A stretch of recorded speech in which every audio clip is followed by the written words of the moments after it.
자, 오늘은 노아의 대홍수 이야기입니다. 제가 단언 하는데 노아의 이야기를 모든 인간이 이해할 수 있도록 설명할 수 있는 사람은 지구상에 단 한 명도 없을 것입니다. 노아의 이야기는 그야말로 21세기에 정면으로 도전하는 허무맹랑 그 자체의 이야기입니다. 할 말이 정말 많습니다. 시작하겠습니다.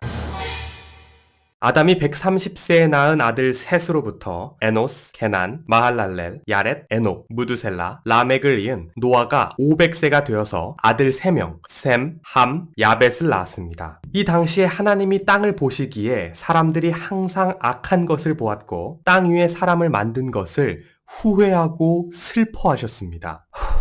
전지전능하지만 후회를 한다라. 이건 너무 인간적이셔서 그냥 인간이 쓴 소설의 주인공 같죠. 자, 넘어가서 하나님이 한마디 하십니다. 내가 창조한 사람을 땅 위에서 쓸어버릴 것인데 사람뿐 아니라 가축과 기어다니는 동물과 하늘의 날짐승도 쓸어버리겠다. 내가 그것들을 만든 것을 후회한다. 아니 100번 1000번 양보해서 인간은 잘못이 있다고 치고 동물들은 도대체 무슨 죄입니까? 자, 넘어가서 하나님이 의로운 사람 한 명을 선택했는데 그게 바로 노아입니다. 하나님이 노아에게 방주를 지으라고 말씀하셨고 노아가 방주를 만들었고 하나님이 노아에게 땅의 모든 동물들을 종류대로 처음에는 한 쌍씩 방주에 태우라고 말씀했다가 나중에는 말이 바뀌는데 깨끗한 동물은 7쌍씩 깨끗하지 않은 동물은 2쌍씩으로 바뀝니다. 어떤 설명도 말이 되지 않기 때문에 패스하도록 하겠습니다. 그리고 동물들을 다 태울 시간은 겨우 7일입니다. 7일. 자, 100만 번 정도 양보해서 동물들을 꾸역꾸역 다 태웠다고 치겠습니다. 이제 비가 내리기 시작합니다. 무려 40일 동안이나 비가 내렸으며 아라랏산에 정박하게 됩니다. 방주에서 하선하기까지 무려 370일이 넘는 기간을 배에서 지냈고 배에서 내린 노아를 포함한 8명의 가족들과 동물들이 번식하여 지금의 이 땅이 되었습니다. 끝. 제가 말하면서도 너무 황당하네요. 이 이야기에 얼마나 많은 문제점들이 있는지 말해보도록 하겠습니다.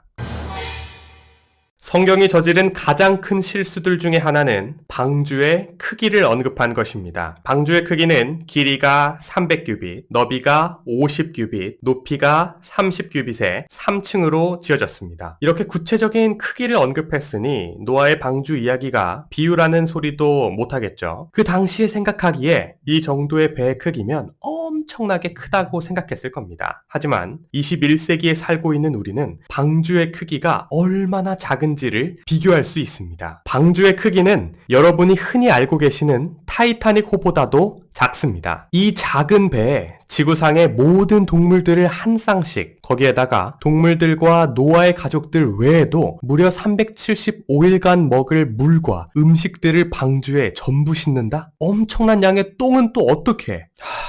기가 차는 소리입니다. 철판을 사용하지 않았던 노아의 시대에 나무를 주 재료로 100년의 시간을 거쳐서 만든 노아의 방주의 내구성은 그야말로 최악입니다. 나무라는 것이 시간이 지남에 따라서 단단해지는 것이 아닌 이상 방주를 가득 채운 동물들과 동물들을 먹일 먹이, 물의 무게를 견디지 못했을 것입니다. 방주는 항해가 목적이 아니기 때문에 바다에 떠있기만 하면 된다 라고 말씀하시는 분들이 있는데 바다의 파도는 여러분의 집 욕실의 욕조에 담아놓은 물처럼 잔잔하지 않습니다. 방주의 앞뒤, 양옆의 조류가 어긋나서 방주를 덮치는 순간 방주는 종이장 찢어지듯 파손되었을 것입니다. 자, 제가 이렇게 말하면 하나님이 기적을 통해서 지켜주신 것이지요 라고 말씀하시는 분들이 있습니다. 방주를 만들지 않고도 사람들과 동물들을 쓸어버릴 능력이 있으면서 굳이 대홍수로 인한 대학살을 해야 하는 이유가 있습니까? 그런 내용이 성경에 담기면 후세의 스스로가 비웃음을 당할 것을 알면서도요. 하나님이라는 존재는 참 재미있는 존재입니다.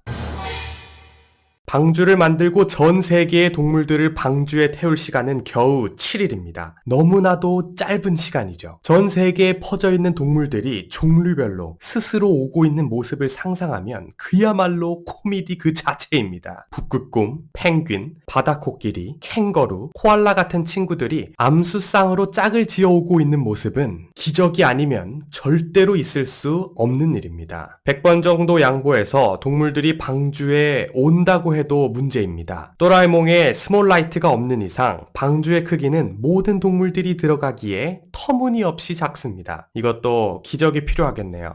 10,000번 정도 양보해서 방주의 모든 동물들이 다 탔다고 생각해도 문제입니다. 동물마다 각자 사는 환경이 다르고 먹는 것이 전부 다른데 육식동물들한테는 도대체 375일 동안 무엇을 먹였답니까? 산에 닿을 만큼 높은 곳이니 산소도 희박하고 온도도 낮은 곳에서 게다가 동물들이 자유롭게 움직이지도 못하는 좁은 공간에서 375일을 버틴다라. 웬만한 믿음이 아니고서야 설명할 수 없는 상황입니다. 역시나 기적인가요? 100만 번 정도 양보해서 375일을 잘 버티고 방주에서 하선했다고 치겠습니다. 그 다음은 어쩔 겁니까? 육식동물들이 배에서 내려서 초식동물들을 먹는 순간 잡아먹힌 동물들은 그 자리에서 멸종입니다. 육식동물들이 잠깐 동안 채식동물로 바뀌는 기적을 행하셨습니까? 제가 가장 걱정되는 동물은 역시나 나무늘보입니다. 이 귀여운 녀석은 세상에서 가장 느린 포유류입니다. 중앙아메리카와 남아메리카에 분포되어 있으며 평균 시속 900m 정도로 이동하며 하루에 18시간 정도를 나무 위에서 잠을 잡니다. 게다가 뒷다리에는 근육도 없거니와 발톱도 길어서 서서 걷지도 빠르게 기어다니지도 못합니다. 이 귀여운 녀석이 서식지에서 방주까지 왔다가 375일을 그 추운 산 정상 높이에서 버티고 방주에서 나와 멸종되지 않고 다시 서식지로 돌아간다? 도대체 어떤 믿음이 있어야 이 상황을 받아들일 수 있는 겁니까? 아마도 성경이 쓰여질 당시에는 이렇게까지 느린 동물이 있을 것이라고는 상상도 하지 못했을 것입니다. 일단 소설을 쓰긴 썼는데 후세에 이 내용이 얼마나 황당하게 받아들여질 것인지까지를 생각하지 못한 겁니다.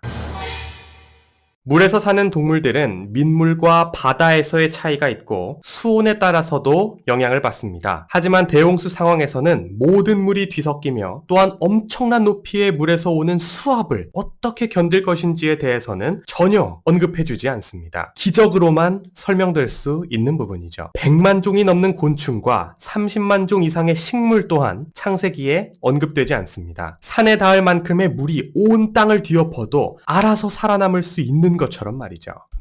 또 기적인가요?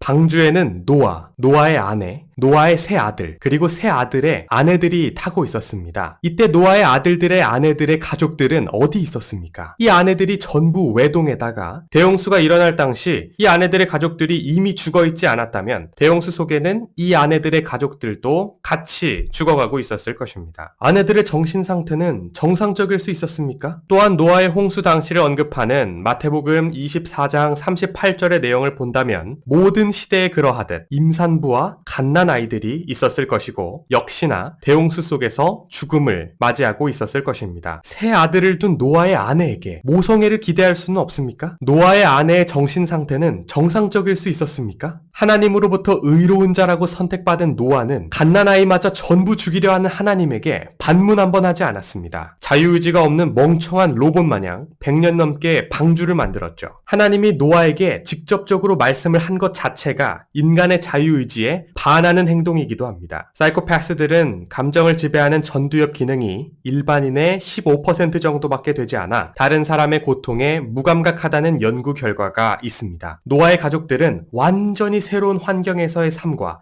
끔찍한 대학살 속에서 어떻게 제정신을 유지할 수 있었습니까?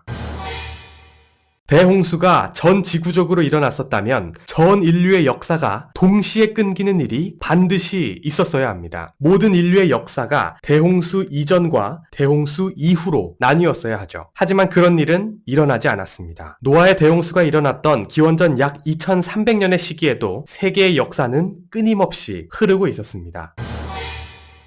요즘 바퀴벌레 같은 해충을 막아주는 기업들이 많이 보이죠. 식당이나 병원, 어린이집이나 개인 가정에서도 많이 볼 수 있죠. 그런데 만약 그런 기업들이 바퀴벌레의 근원을 없애는 것이 아니라 눈에 보이는 바퀴벌레만 파리채로 잡는다면 어떨까요? 그게 과연 효과적일까요? 제가 이 말을 왜 하냐? 100만에 100만 제곱번 정도 양보해서 노아의 대홍수가 실제로 있었다고 치겠습니다. 그래서 어쩌라고요? 도대체 바뀐 게 뭡니까? 하나님이 보시기에 땅 위의 사람들이 사람들이 악해 보여서 8명 빼고 싹 다 죽였는데 그 다음은요? 악이 사라졌습니까? 결국 이 땅에 악이 다시 생기지 않았습니까? 또 후회하십니까?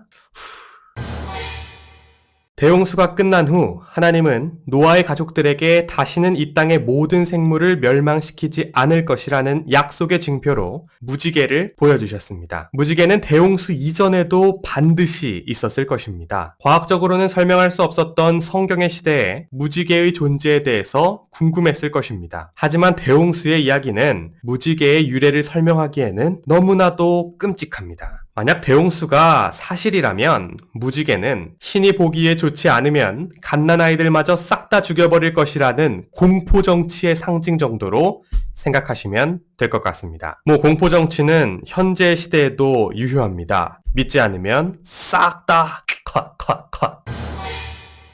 자, 기독교인들 중에서도 노아의 홍수를 의아해하지만 믿고 있는 사람들이 정말 많습니다. 왜냐하면 전 지구적 홍수를 뒷받침할 만한 과학적 근거가 없다라는 것을 알기 때문입니다. 그래서 몇몇 기독교인들이 주장하는 것이 바로 국지적 홍수입니다. 이게 무슨 소리냐 하면 노아의 대홍수가 전 지구를 덮은 것이 아니라 노아가 살던 지역만을 덮었다는 것입니다. 사진으로 보면 이런 느낌입니다. 진심이십니까? 아니 국지적 홍수를 일으킬 것이었으면 방주를 왜 만듭니까? 그냥 홍수가 일어날 지역의 옆 지역으로 잠깐 피해 있으라고 하면 되는 거 아닙니까? 방주를 100년 넘게 만들었는데 도망갈 시간이 없었겠습니까? 왜 굳이 1년이 넘는 기간 동안 방주에 타야만 합니까? 자, 100만 번 정도 양보해서 국지적 홍수였다고 치겠습니다. 그래서 어쩌라고요? 앞에서 언급한 내용을 다시 말하게 하는군요. 국지적 홍수가 일어난 지역이 아닌 곳에 노아의 가족들 외에도 사람들이 살고 있었다면 이 땅의 악이 사라지는 것이 아닙니다. 하나님이 노아에게 직접 말한 대사가 머쓱할 정도죠. 국지적 홍수가 일어난 지역 외에 노아의 가족들 외에 사람들이 살고 있지 않았다면 그래도 악이 사라지는 것이 아닙니다. 그렇다면 도대체 이 물장난 대학살을 왜 한 겁니까?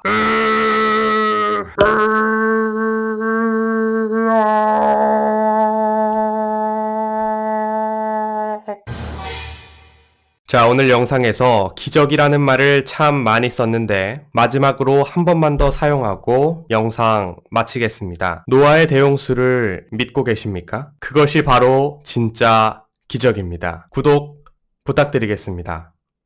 감사합니다.